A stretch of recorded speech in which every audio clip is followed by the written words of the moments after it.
വചനമൊഴി May 3. വചനഭാഗം 1 കൊറിന്തോസ് 9:16-23, യോഹന്നാന്റെ സുവിശേഷം 14:1-14. ഈശോയുടെ 12 ശ്ലീഹന്മാരിൽ 2 പേരായ വിശുദ്ധ യാക്കോബിനെയും വിശുദ്ധ ഫിലിപ്പോസിനെയും സഭ പ്രത്യേകമായി അനുസ്മരിക്കുന്ന ദിവസമാണ് ഇന്ന്. സുവിശേഷത്തിൽ ഈശോയുടെ വചനം ഇന്ന് നമ്മോട് പറയുന്നത്, നിങ്ങളുടെ ഹൃദയം അസ്വസ്ഥമാകേണ്ട, ദൈവത്തിൽ വിശ്വസിക്കുവിൻ, എന്നിലും വിശ്വസിക്കുവിൻ.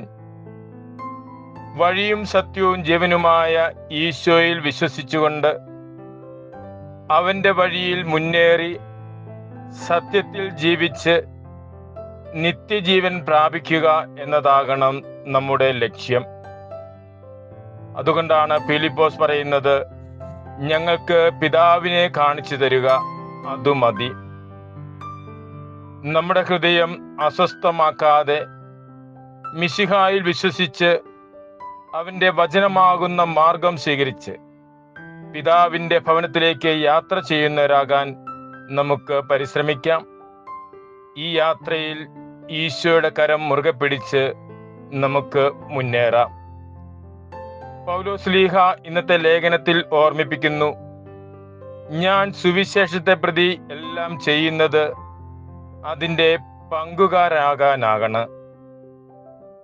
അതുവഴി എല്ലാവർക്കും എല്ലാമായി വർദ്ധിക്കുവാൻ സാധിക്കും.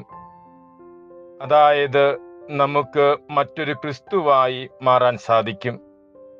നാം മിശിഹായെ ധരിക്കുന്നവരായി മാറും. നമ്മുടെ വാക്കിലും പ്രവൃത്തിയിലും മിശിഹായെ പ്രഘോഷിക്കുന്നവരാകുവാൻ നമുക്ക് പരിശ്രമിക്കാം. ഈശോ നമ്മെ അനുഗ്രഹിക്കട്ടെ. ഈശോയിൽ സ്നേഹപൂർവ്വം കുറ്റ്യാനിക്കൽ സെബാസ്റ്റ്യൻ അച്ഛൻ.